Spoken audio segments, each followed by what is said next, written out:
시청자 여러분 안녕하십니까. 작전본부 샤를 엑스파일의 이세환입니다. 자, 여러분 혹시 기억나시나요? 우리 작년 초에 작전본부 처음 시작했을 때 제가 아마 트럼프 대통령 얘기로 작전본부를 시작했었을 거예요. 그래서 그때 당시에 제가 여러분들께 말씀드린 게 뭐였냐면 우리가 트럼프의 세계관을 이해해야 한다. 그런 주제로 한번 우리 작전본부를 시작해봤었죠. 그리고 어느덧 1년이 지났습니다. 그때 제가 여러분들한테 뭐라고 말씀드렸었냐면 이제 외교의 시대가 가고 거래의 시대가 왔다. 이렇게 제가 말씀드렸어요. 그런데요, 거래만 잘하면 될 줄 알았는데 그게 아니었습니다. 제가 딱 보니까 이제는 거래 플러스 힘의 논리가 지배하는 시대가 된 게 아닌가, 이런 좀 걱정이 좀 됩니다. 왜냐? 얼마 전에 베네수엘라 대통령을 체포했죠. 미국이. 그다음에 러시아 유조선을 납포했었고, 지금은 그린란드를 미국령으로 하겠다고 나토하고 유럽을 어떻게 보면 협박을 하고 있습니다. 트럼프 대통령이. 그러니까 이게 어떤 그 외교라기보다는 힘의 논리에 의한 이런 그 방정식이 지금 적용되고 있는 것 같아요. 그래서 제가 오늘은 여러분들께 신년을 맞아서 다시 한번 트럼프 얘기를 해보려고 합니다. 요즘 이제 외신 보면 뭐 돈러주의라고 많이 나옵니다. 돈러주의라고. 이게 원래 그 먼로주의에서 나온 말인데, 미국 5대 대통령이 있습니다. 제임스 먼로라고. 이 사람이 뭘 주창했냐면 미국의 아메리카 고립주의를 제창한 사람이에요. 제임스 먼로 대통령이 이 먼로주의를 제창한 게 1823년입니다. 그러면 이 1823년은 언제냐? 이전에 미국하고 영국하고 미 본토에서 전쟁을 한 번 했어요. 영미전쟁이라고. 이게 1815년에 끝났거든요. 이때 영국이 미국을 쳐들어와서 백악관도 불태우고 막 그랬었어요. 그래서 미국이 굉장히 어려웠다가 겨우겨우 가까스로 영국군을 몰아냈습니다. 즉, 생각해보세요, 여러분들. 영국군을 가까스로 몰아낸 지 7년 만에 미국 대통령이 선언을 해버린 거예요. 절대 유럽 등등등 외세 세력은 어디로 오지 마라. 아메리카 대륙으로 오지 말아라. 이게 바로 먼로주의였고요. 이런 먼로주의가 이 트럼프 대통령, 도널드 트럼프잖아요. 이 도널드 트럼프 대통령과 이제 합쳐졌죠. 믹스되면서 이게 먼로가 아니라 돈로주의가 된 겁니다. 이 먼로주의, 돈로주의 이런 거는 사실 이제 어떤 트럼프 한 명의 개인적 성향으로 보면 안 됩니다. 원래 미국 자체가 외세 개입에 굉장히 컴플렉스가 많아요. 그러니까 굉장히 신경질적이에요. 가장 대표적인 게 1차 대전에 두 가지 사건이 있습니다. 1차 대전의 첫 번째 사건은 뭐냐면은 이게 루시타니오 사건이 있었어요. 미국의 그 선박이었던 루시타니오가 독일군 잠수함에 격침이 됩니다. 엄청난 일이죠. 이것 때문에 바로 미국이 전쟁을 참가할 수도 있었어요. 1차 세계대전 때. 그런데 이때는 독일이 어떻게 했냐면은 바로 즉시 사과하고 엄청난 보상을 해줬어요. 그래서 미국이 루시타니오 침몰 사건 때는 넘어갑니다. 그런데 두 번째 사건이 터집니다. 이게 뭐냐? 바로 치머만 사건이에요. 당시 독일의 외무장관 치머만이 멕시코한테 굉장히 은밀한 제안을 합니다. 만약에 멕시코가 미국을 침공하면 텍사스, 루이지애나 이런 거 다 멕시코가 돌려받을 수 있게 도와주겠다. 이런 전보를 쳤는데 이게 미국한테 걸려요. 그래서 그 전보를 딱 보자마자 미국이 어떻게 우리가 전쟁 참가 안 하면 독일이 뭔가를 꾸미겠구나. 바로 우리가 가서 어떻게 내가 밟아줄게. 그러고 간 거예요. 이게 바로 유명한 치머만 사건이에요. 그러니까 여러분들, 미국은 어떻게든 외세 세력이 아메리카 대륙에서 뭔가를 꾸미려고 했을 땐 절대 참지 않습니다. 마찬가지죠. 이게 계속해서 이런 일이 이어져 옵니다. 1983년에는 미국 플로리다에서 굉장히 가까운 섬나라가 그레나다가 있었죠. 그레나다. 근데 이 그레나다에 공산주의 정부가 들어서자 어떻게 해요? 바로 침공 작전 해버리죠. 그러니까 이 미국의 외세 개입 컴플렉스는 예전부터 면면이 이어져 온 겁니다. 그러니까 어떤 트럼프만의 독특한 그런 게 아니에요. 그리고 트럼프 옆에 있는 사람이 누구죠? 지금 루비오 국무장관 있죠. 이 마르코 루비오 국무장관은 아버지 어머니가 쿠박의 망명자 출신이에요. 그래서 이 어떤 그 아메리카 대륙의 외세 세력이 개입해서 이게 공산주의, 사회주의가 되는 걸 굉장히 극혐하는 사람입니다. 이 루비오가. 실제 이번 베네수엘라 작전의 모든 것을 주관한 게 트럼프가 아니라 루비오라는 얘기도 있어요. 사람들은 단순화하는 거 좋아하잖아요. 단순화하는 거 좋아하기 때문에 그냥 미국만, 아메리카 퍼스트만 주창하는 게 트럼프다 이렇게 생각할 수 있는데 이걸로는 좀 설명이 부족합니다, 여러분들. 중요한 건 트럼프가 자국의 이익을 위해서는 굉장히 수단과 방법을 안 가린다는 거예요. 이게 조금 무서운 건데 원래 예전에 여러분들 어땠습니까? 이전에 이 트럼프 이전에 미국은 그래도 G7이라는 걸 만들어 놓고서 서방 선진국 7개국 정상회담이라는 걸 만들어 놓고서 어떤 이 틀 안에서 모든 걸 해결하려고 굉장히 많이 노력을 했죠. 그다음에 군사적인 건 나토라는 또 틀이 있었기 때문에 이 안에서 모든 걸 해결하려고 했는데 트럼프는 좀 달랐습니다. 트럼프는 G7 나 싫은데? 그래서 트럼프가 주장하는 게 뭐예요? 코어 5라고 해서 핵심 5개국이 국제 문제를 결정하고 논의하자. 이런 생각을 트럼프는 해요. 5개국이 어디예요? 당연히 미국 들어가고요. 중국, 인도, 러시아. 나머지 하나 국가는 아직 결정되지 않았는데 일본이라는 얘기가 많아요. G7 무시하고 C5 이렇게 한다는 건 뭐예요? 여러분 솔직히 제가 말씀드릴게요. UN 만든 게 어디야? UN 본부 어디 있어요? 미국에 있잖아요. 근데 지금 트럼프는 UN 신경 씁니까? UN 신경도 안 쓰죠. 유엔에서 뭐라고 해봤자 왜, 뭐, 너, 뭐, 왜 이러잖아요. 전혀 아니거든요. 그러니까 어떻게 보면 트럼프는 제가 생각했을 때 2차 대전 전간기에 전체주의 국가의 어떤 지도자상을 좀 연상시키는 면도 있어요. 제가 봤을 땐.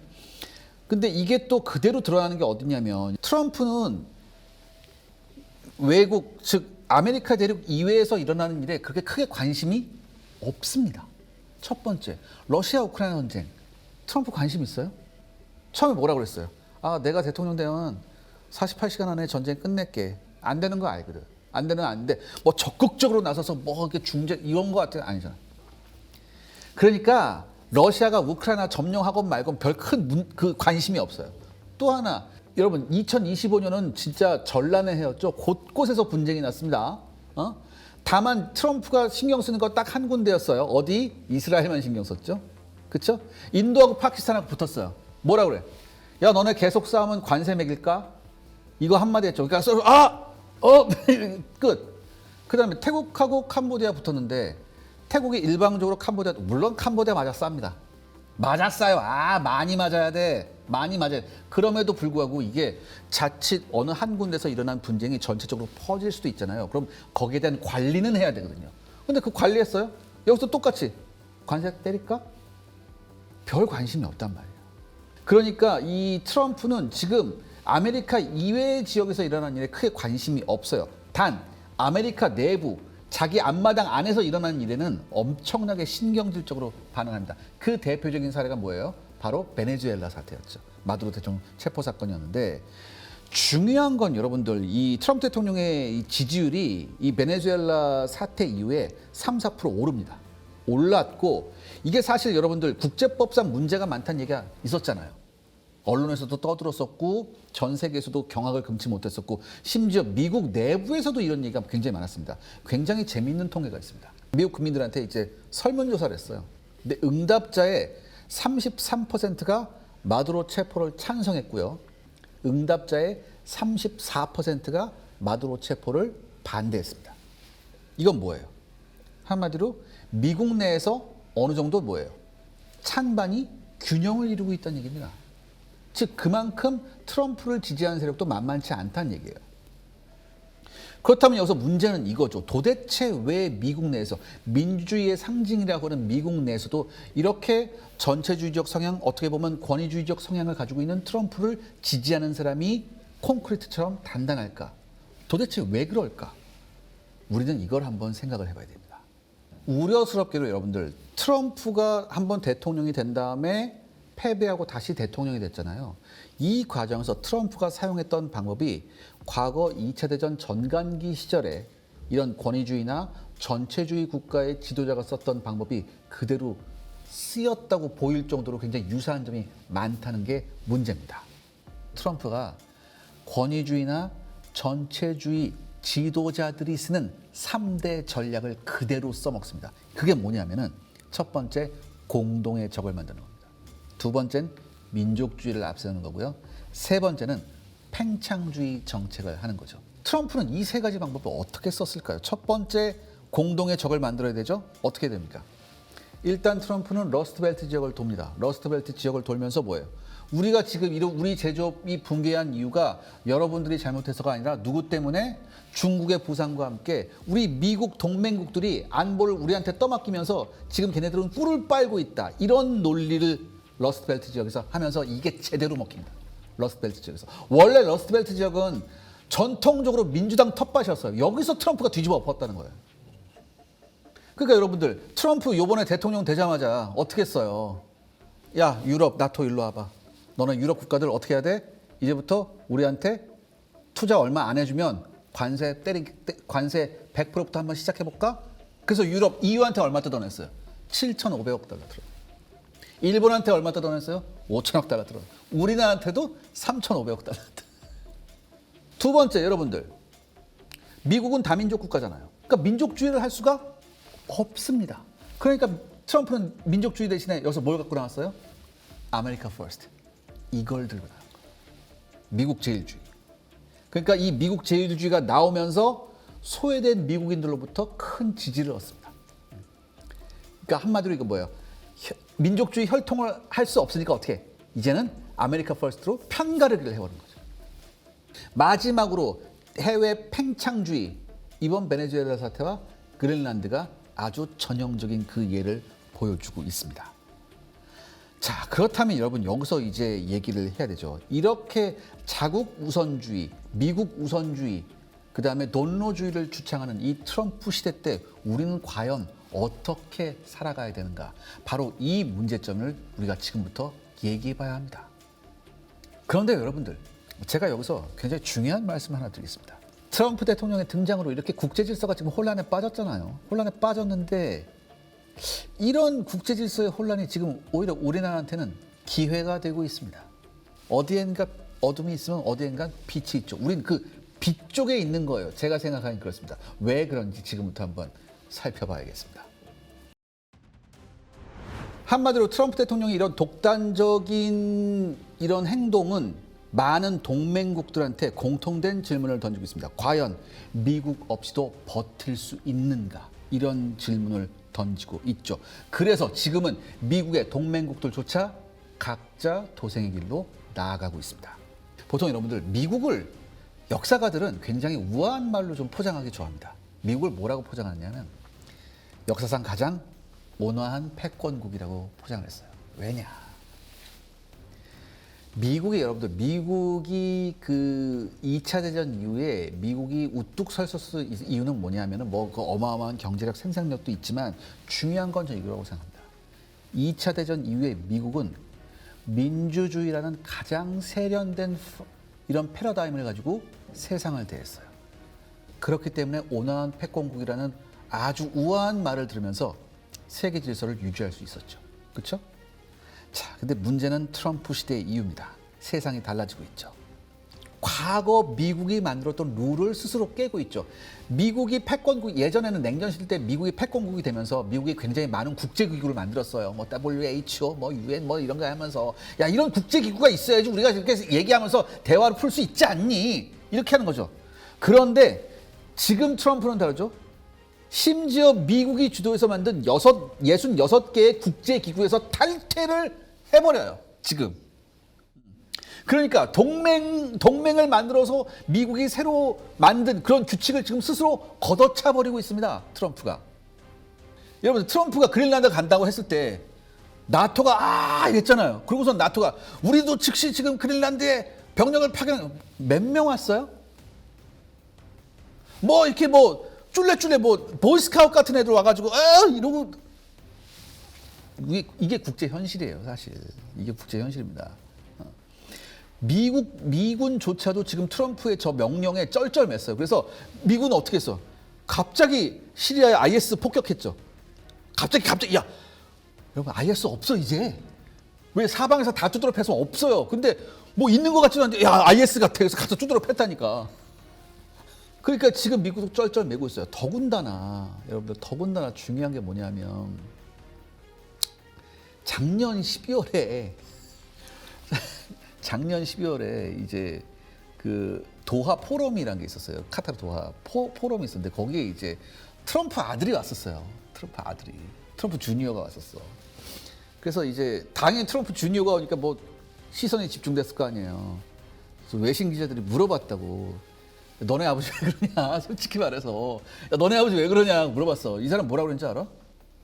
나도 잘 모르겠어요. 이렇게 얘기했어. 그런데 거기서 어떤 외신 기자가 또 물어봤다고. 일설에 의하면 지금 트럼프가 세 번째 대통령 나온다고 하는데 너 어떻게 생각해? 라고 물어봐. 상식적이면 어떻게 대답해야 돼, 여러분들? 야, 미국 헌법이 있는데 또 안 되지. 아마 이번에 그만두실 거예요. 이게 정상이에요, 사실. 정상인데 아들 뭐라는 줄 알아요? 나도 그것도 모르겠어요. 그러니까 이거 뭐예요? 지금 트럼프가 또 대통령이 될지도 모른다는 공포에 유럽은 지금 사로잡혀 있어요. 유럽뿐만 아니죠. 전 세계가 사로잡혀 있을지도 모릅니다. 이렇게 되면은 여러분 뭐예요? 제가 아까 말했죠. 각자 도생인가? 각자 어떻게 살아남아야 되는가? 이런 고민을 할 수밖에 없잖아요. 그런데 의외로 지금 각자 도생을 이미 모색하고 있습니다. 첫 번째 여러분들 이유부터 볼게요. 굉장히 노골적이에요. 여러분들 작년 7월에 이미 프랑스하고 영국이 어떤 협정을 맺었냐면은 양국이 공동으로 핵탄두와 핵무기 발사체를 개발하기로 합의했어요. 이게 무슨 얘기냐? 지금까지 유럽에 핵우산은 누가 씌워주고 있었어? 미국이 씌워주고 있었잖아요. 근데 유럽 나토 국가 중에 핵무기 가지고 있는 건 영국하고 프랑스예요. 그나마 프랑스는 자기네가 뭐 ICBM이나 이런 것도 만들고 IABM 그 로켓을 만들었거든. 미사일을 만들어서 거기다 핵탄두를 할 수 있거든. 영국은 발사체 자체가 없어요. 핵탄두만 만들었고 발사체는 미국한테 받아서 썼다고. 영국이 트라이던트라는 걸 받아서 썼어. 그런데 가만 보니까 영국이 미국을 못 믿겠는 거야, 이제. 야, 제가 이상한 애가 와가지고 대통령이라는데, 야, 난 이제 어떻게 해야지요? 라고 하니까 영국이 그나마, 야, 나토 국가 중에서 미사일 만드는데 누가 있냐? 탄도미사일 만드는데 프랑스가 아니다. 여러분, 역사적으로 프랑스하고 영국은 철천지 원수였습니다. 그런데 둘이 우리 같이 만들까? 이 단계까지 간 거예요, 지금. 그리고선 뭐라고 그러는 줄 아세요? 그리고선 야, 앞으로 우리 영국과 프랑스가 나토를 위해서 더 많은 핵무기를 만들어내자. 이렇게 됩니다. 불과 여러분 15년 전까지만 하더라도 핵을 가지고 있는 나라들이 이 핵무기 유지 비용이 감당하기 힘들어서 핵무기를 좀 축소하자고 막 그런 움직임도 있었어요. 근데 지금 어떻게 해요? 우리가 더 많이 만들어야 돼. 왜? 러시아를 못 믿는 게 아니라 미국을 못 믿겠거든요. 이 지경이 된 거예요. 프랑스는 여기도 한 발 더 나가죠. 우리가 극초음속 핵탄두도 극초음속 핵무기도 만든다. 그래서 너네 돈 대. 막 이러는 지금 돈 줘. 막 이러는 유럽 국가들한테 빨리 돈 내놔. 막 이렇게 하고 있어요. 그리고 영국도 지금 자기들의 핵무기를 현대화하기 위해서 무려 150억 파운드를 쓴다고. 이게 150억 파운드면 우리나라 돈으로 30조입니다, 여러분들. 30조 쓴대요. 그 다음에 자기네들이 갖고 있던 그 원자력 잠수함도 지금 새 거로 다 바꾼다. 지금 이렇게 지금 각자 도생의 길로 가고 있어요. 자, 그런데 유럽만 그럴까요? 여기에 일본도 포함됩니다, 여러분들. 다카이치 사나에 총리 되자마자 뭐라고 그랬어? 역대 일본 총리가 미국 대통령한테 아부 떠는 거 많이 봤잖아요, 우리가. 예전에 고이즈미 골프 치다가 자빠지고 막 그랬잖아요. 예. 근데 다카이치 사나에 총리만큼 이렇게 립 서비스 잘하는 총리를 처음 봤어요. 입속에 혀같이 말해. 트럼프. 그러면서 미국이 원한 것도 없는데 갑자기 다카이치 사나에 총리가 뭐라? 대만 유서시 우리 일본이 개입한다. 이 사고를 쳐버렸어. 그 중국이 너 갑자기 왜 그래? 이러고 있어. 야, 미국도 가만히 너 왜 그래? 히토리 수출 금지해버리죠. 지금 이것 때문에 일본이 굉장히 지금 타격받고 있어요. 그러면 다카이치 사나의 총리 생각엔 이렇게 우리가 제스처를 좀 해줬으면 어떻게 미국이 트럼프가 나서서 좀 이렇게 뭐도 좀 해주고 좀 이렇게 여러 가지 뭐 이렇게 좀 같이 좀 이렇게 하면서 좀 중국도 좀 나름 압박하는 모습도 같이 보여주고 공조의 모습을 보여주는데 트럼프가 나는 좀 바쁜 일이 있어서 오케이 알아서 좀 하세요. 그리고선 베네수엘라 갖다 뜯어 잡은 거죠. 다카이치 사나의 총리 어머 어떻게 이렇게 했어? 어떻게 하무니까 막 이렇게 되는 거죠. 그리고 바로 요 시기 때 여론조사를 했어요. 일본 내각부가 1월 10일 날 여론조사를 해서 발표했는데 뭐라고 질문이 뭐냐면 이거예요. 미국을 제외한 국가들 중에서 우리 일본의 평화와 안전에 가장 도움이 되는 나라가 어디냐 이걸 물어봤어. 예전에는 무조건 2등이 뭐였냐면 영국이었어. 예전에는 영국, 독일 막 이랬다고 얘네들이. 근데 이번 조사에서 어떻게 된 줄 알아요? 1등이 어디가 나온 줄 알아요? 한국이 나왔어요. 무려 57.1%의 일본인이 한국이 자기들 일본 안보에 가장 도움이 된다고 했던 거야. 여러분 이거 경천동지할 일이에요 이게. 왜? 일본인 왜 이렇게 생각해? 무서워 막 이렇게 하는데 한국 하는 거 보면 야 쟤네가 작년에 무기를 얼마 팔아치웠지? 이렇게 해서 야 이 나라도 일본 자유대도 왜 그 국제교류 할 거 아니에요. 국제교류 뭐 중동도 나가고 남미도 나가고 유럽도 나갈 거 아니야. 우리보다 더 많이 한다고 자기들이 돈이 많으니까. 중동 가서 딱 봤더니 한국제 뭐 천무 있고 뭐 이런 거 너 이거 왜 써? 야 이거 써보니까 좋아. 우리 실전에서 다 증명돼서 그래? 유럽 갔더니 노르웨이도 뭐 이거 한국 거 쓰고 있고 폴란드도 뭐 쓰고 있고 뭐 영국도 뭐 쓴다고 막 이렇게 심지어 미국도 차세대 자주포에 한국계 테스트로 지금 들어가 있고 막 그래요. 그러니까 그 독일한테 물어본 거죠. 일본. 야 너 원래 너네 잘 만들었잖아. 야 지금 우리가 공장 라인이 없어가지고 다 지금 따먹히고 있는데 어떡하냐 막 이러고 있어. 그러니까 일본 생각이 야 한국이 지금 서방 세계에 자유진영에 무기 공급하고 있구나. 그럼 뭐야? 한국이 없으면 큰일 나겠구나 생각이 드는 거예요. 한일 정상회담이 이제 있었고 그 다음에 2월 22일 날이 얘네가 생각하는 다케시마의 날이야. 항상 다케시마의 날에 뭐 다케시마는 우리 것입니다 하는데 일본 언론이 나와서 얘기하는 거야. 야 올해만큼은 2월 22일 날 아무 얘기하지 말아라. 큰일 난다. 그러니까 요번 2월 20일 한번 보자고. 어떻게 하는지 한번 보자고. 그러니까 세상이 이렇게 미쳐 돌아가고 있는 거예요. 그러니까 일본도 어떻게 해요? 지금 대비를 안 할 수 없죠. 그래서 2026년에 일본의 국방 예산이 9조 400억 엔, 약 83조 원 수준으로 사상 최대입니다. 보통 GDP 1% 정도 썼는데 이제는 GDP 2% 쓰고 앞으로는 3% 이상도 쓴대요. 그 다음에 해외에서 하는 어떤 그 6세대 전투기 개발 사업에도 지금 적극적으로 참여하고 있고 이제는 일본도 미국만 믿는 시대가 끝나버렸다고 지금 스스로 인정하고 있는 중입니다. 자, 그렇다면은 이제 문제는 누구예요? 우리예요. 우리죠. 우리가 이제 어떻게 하는 거냐. EU가 7,500억 달러 뜯기고 일본이 5천억 달러 뜯기고 우리가 3,500억 달러 뜯겼어. 그쵸? 근데 우리 내부에서 나온 평가가 아니라 일본 내부에서 나온 평가가 뭐냐면 한국이 엄청 선방했다는 얘기가 나와요.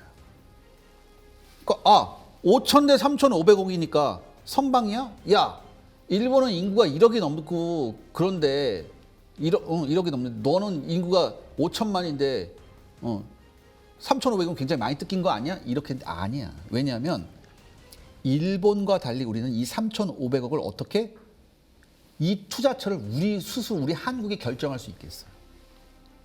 요것 때문에 그러니까 얼마 전에 트럼프가 왜 빨리 안 해? 그래가지고 너네 다시 관세 돌릴까 막 이렇게 한 거야 사실. 그래서 우리가 지금 뭐 하고 있어요?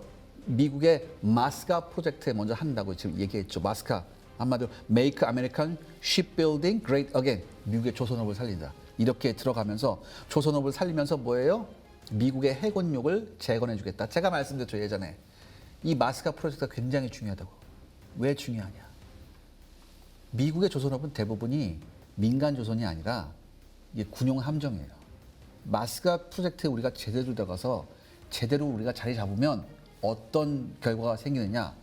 한국의 저런 조선 기술과 한국의 이런 투자가 없고 이렇게 되면 미국이 제대로 전투함정을 만들지 못할지도 모른다가 돼버려요. 네.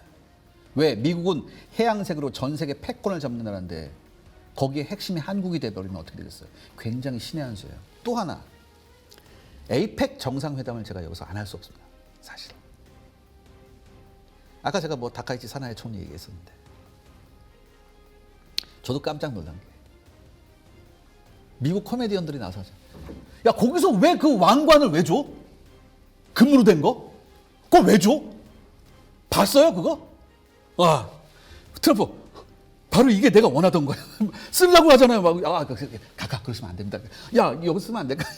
그러니까 이거 잘 포장해서 빨리, 비기 빨리 실어. 그러니까 이 에이펙에서 굉장히 분위기를 좋게 한 다음에 우리가 뭐 했어요? 핵잠수함 타결을 받잖아요. 단 한 번에. 그래서 우리가 기습적으로 이런 원자력 잠수함 승인 받아낸 거 이런 거 등등등을 해외에서 특히 일본이 굉장히 지금 부러운 눈으로 보고 있습니다.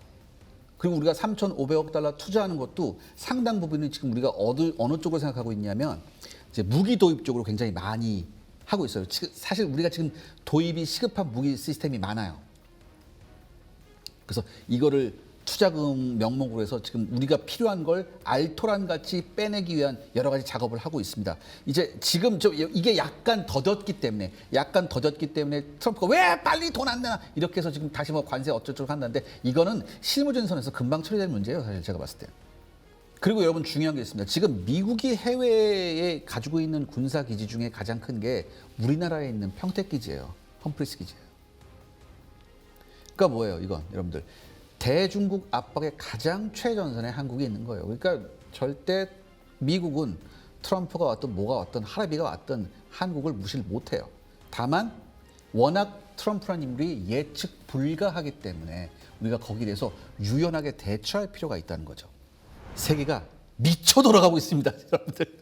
근데 그 와중에서 우리나라는 나름 대처를 잘 하고 있다고 평가를 받고 있어요. 중요한 건 여러분들 트럼프가 문제가 아니에요. 얼마든지 여러분들 트럼프 다음에 트럼프하고 비슷한 생각을 가진 사람이 또 대통령이 될 수 있습니다. 이건 누구도 알 수 없는 거예요. 그래서 우리가 생존하기 위한 방법이 무엇인지 가장 우리는 잘 생각해야 됩니다. 항상 제가 말씀드리죠. 변하지 않는 국익과 국가의 목표를 가지고 우리가 항상 모든 정책을 나아가야 됩니다. 즉 우리의 불안 요소는 외부에 있는 게 아니에요. 어디? 내부에 있습니다.